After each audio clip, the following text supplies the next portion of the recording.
todos, bienvenidos a este espacio para hablar de bienestar. El día de hoy me acompaña Carla Blanco, ¿verdad?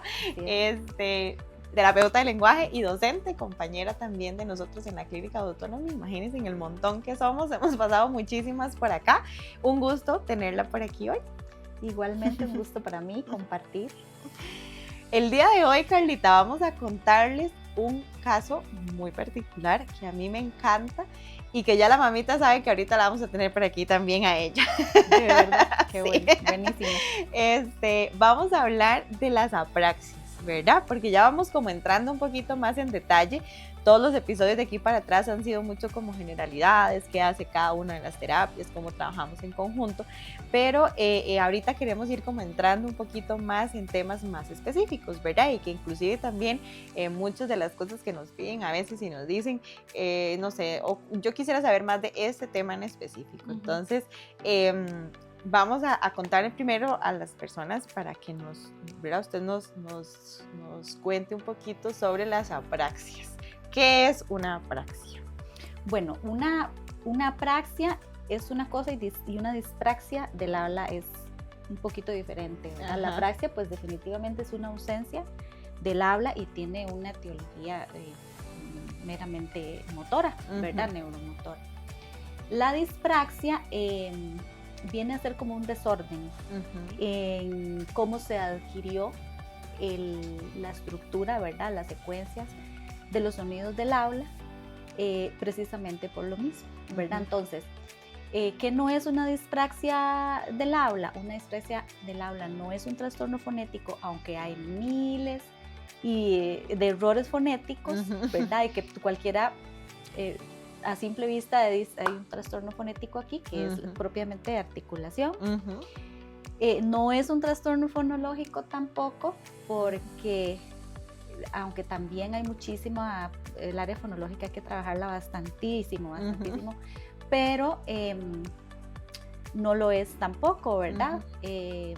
Lo que nos viene o la etiología o el principal, lo que nos determina a nosotros que hay una dispraxia del habla uh-huh. es esa deficiencia en la coordinación neuromotora, ¿verdad? Es como uh-huh. que hubo un circuito ahí entre uh-huh. el cerebro uh-huh. y la programación o el movimiento de los músculos que interfieren en el habla uh-huh. para llevar a cabo el finalizar con el sonido que se busca. Okay. Entonces ahí es donde nosotros podemos definir que hay una dispraxia.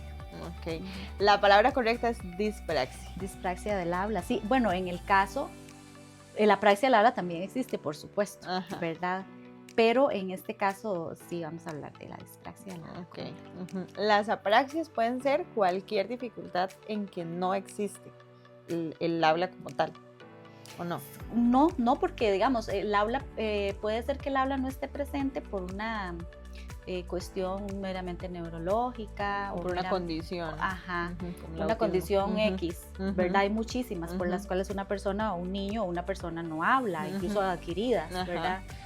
Pero cuando hablamos ya de apraxia, sí hay una base que es la parte neuromotora, ¿verdad? Okay. O sea, digamos que la dispraxia y la apraxia tienen esa misma etiología uh-huh. o esa causa, que es una dificultad en la programación neuromotora. Okay. Sí, lo que pasa es que apraxia es que definitivamente me llegó un chico uh-huh. que no dice ni la A.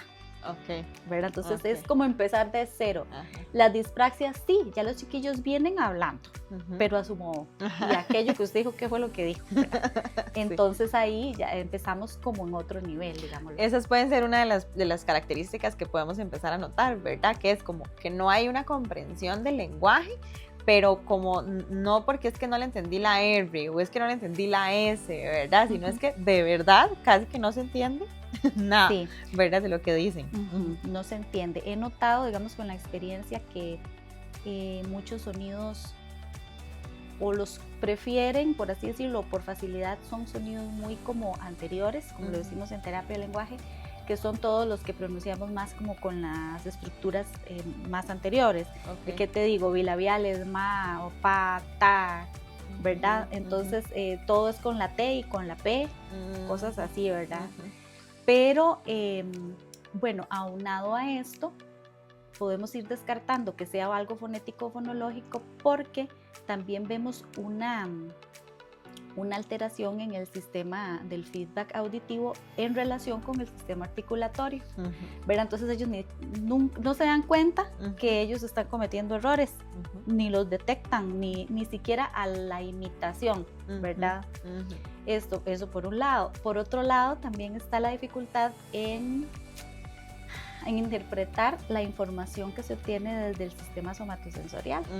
Entonces, aquí es donde interviene, ¿verdad? Toda esta parte de la integración sensorial y todo lo más que me encanta, porque sí, ¿verdad? ¿Qué es el sistema somatosensorial? Bueno, eso es todo lo que se percibe con nuestros sentidos. Entonces, encontramos, por ejemplo, que no hay una precisión para tirar algo, o la fuerza no es la adecuada, o no hay una coordinación, ¿verdad?, de sus movimientos, torpeza, podríamos decirlo, ¿verdad?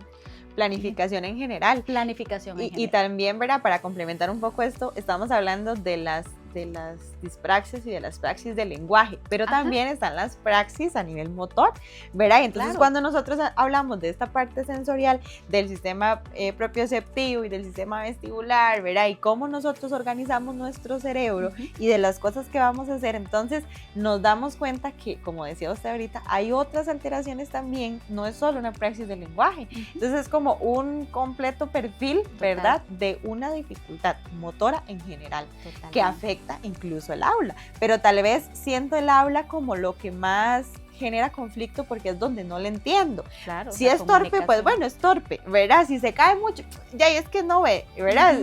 Tiene, ¿verdad? Se cae y entonces a cada rato se cae, a cada rato se golpea, a cada rato y agarra algo y se le cae de las manos, ¿verdad? Y eso como que no le dan tanta importancia, pero el lenguaje, ¿verdad? Es como específicamente la preocupación mayor de las familias. Claro. Y esto que estamos conversando hoy no solo nos nació, ¿verdad? De que dijimos, ay, qué lindo, queremos conversar de este tema, ¿verdad? Sino es que tiene nombre y apellido, ¿verdad? Nos llegó una chica y justamente fue Carlita, todos los créditos y los méritos para Carlita, que encontró, ¿verdad?, el diagnóstico y empezamos a asociar, como lo decíamos antes, y nosotras que nos encanta trabajar en equipo, y entonces ahí fue donde empezamos a unar, sí, ¿verdad? Y entonces le pasamos el perfil sensorial y había una alteración de praxis, había bastante alteración sensorial, le estaba afectando a nivel emocional, ¿verdad? Entonces vamos a contarles un poquito sobre cómo llegó Paulita, ¿verdad? Porque también fue por medio de la escuela, fue un servicio público, ¿verdad?, donde empezamos y ya luego también la complementamos con la parte privada, pero cuéntenos un poquito sobre Paulita. Sí. Bueno, justamente, sí, como comentabas, una de las características de la dispraxia es esta, ¿verdad? Encontramos toda esta parte alterada también en motora a general, ¿verdad? Entonces lo aunamos, vamos como haciendo descarte, ¿verdad? Yo que en fonético no me suena, vamos con fonológico, no, todavía me falta algo más, entonces entramos en esta área y empezamos a evaluar un poquito y si la evaluación nos sale con estas dificultades. Y lo que claramente tengo a esta niña en el servicio de terapia del lenguaje en la institución donde trabajo, llego y la veo por primera vez y empiezo a analizar un poquito el expediente y empiezo a ver que no, como que no me hacía clic. Entonces decido ampliar un poco las evaluaciones y es donde encuentro entonces esta situación. Algo muy curioso con las dispraxias que también nos encienden a que es el diagnóstico es que no hay otra cosa que explique la dificultad del lenguaje, digamos, no hay algo neurológico, no hay alteraciones físicas en las estructuras o fisiológicas. Podrían haberlas, pero digamos no es la razón principal de la dificultad. Entonces, como que no hay nada, ¿verdad?, que lo explique. Y yo hablaba con la mamá y entonces ella me decía, es que hemos hecho esto. Y ella me traía diagnósticos de neurodesarrollistas, psicopedagogos y nada, y todo salía de lo más bien, ¿verdad? Entonces yo, bueno, a Dios gracias, ¿verdad?, que pude entonces explicarle qué era lo que estaba pasando con Paulita. Y claro, lógicamente esta niña ocupaba terapia ocupacional urgentísimo. porque entonces a raíz de, como decías ahora, a raíz de este problema que detectamos del lenguaje, del habla, perdón, bien, entonces descubrimos, ¿verdad? Que iba directo para el mundo. Sí. El mundo, porque realmente vemos la frustración y siempre, yo lo digo siempre con los papás, esa corazonada, ¿verdad? Porque lo mismo nos decía esta mamita, es que hay algo, yo sabía que había algo y no sabía de dónde era. Había pasado por un montón de médicos especialistas, ¿verdad? Y no lograban dar en el punto. Y fue cuando encontramos ya, ¿verdad? Que Carlita dijo esto, y claro, por ahí empezamos a trabajar y los avances han sido maravillosos. En todos los sentidos, ¿verdad? Porque ya ella, al ser una niña más grande, ¿verdad? Entonces había mucha afectación emocional y social por toda el desempeño de ella en las diferentes actividades, ¿verdad? Entonces ya los amigos que no me entienden, que los exámenes,